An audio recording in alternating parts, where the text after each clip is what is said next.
hands behind your back. John Kelly was walking along this highway access road in May 2019 when officers from the San Marcos Police Department walked up behind him on multiple sides, yelling commands he could not hear.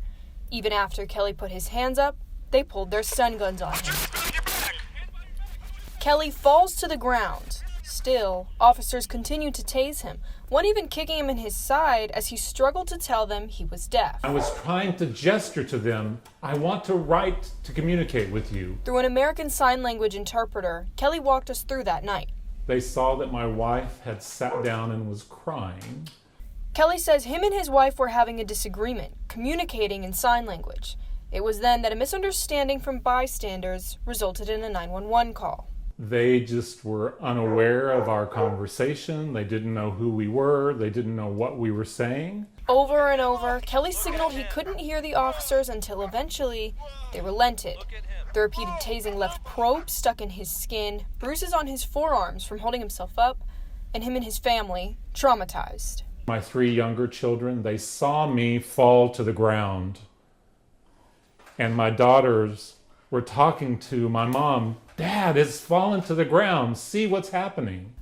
To this day, Kelly says San Marcos PD's Internal Affairs Office has never reached out to him about what happened. Although he was never charged or even handcuffed, officers insisted he wasn't cooperating. In the incident report, all 3 officers claimed Kelly was not complying with their commands, tucking his hands under his chest to avoid being handcuffed, even though body cam video shows Kelly holding his hands near his head, attempting to use them to communicate with police. Not only could he not hear the officers' commands, Kelly says he blacked out for a few seconds after hitting the ground. He says deaf people are more prone to being overstimulated, which is exactly what happened to him. You have almost like a seizure. Deaf individuals are sensitive. It was it was too much for me. Kelly is suing San Marcos PD, which still employs all 3 officers who tased him. His attorney, Rebecca Weber, has dealt with cases concerning SMPD before. She says the incident and the lack of consequences are not surprising. There's this culture of impunity. San Marcos Police Department has a particular problem with accountability.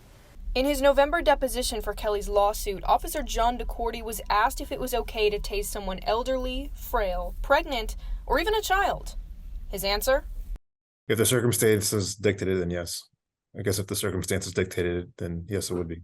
Again, if the circumstances dictated, then yes. Kelly says San Marcos PD needs to change, especially when it comes to interacting with someone who's deaf.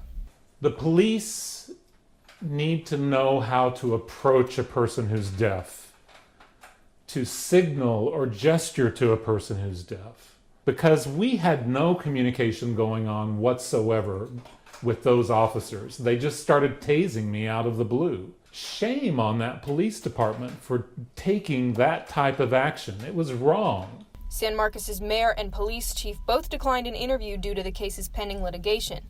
Kelly's federal suit will head to trial in September. Lily Buckert, KSAT 12 News.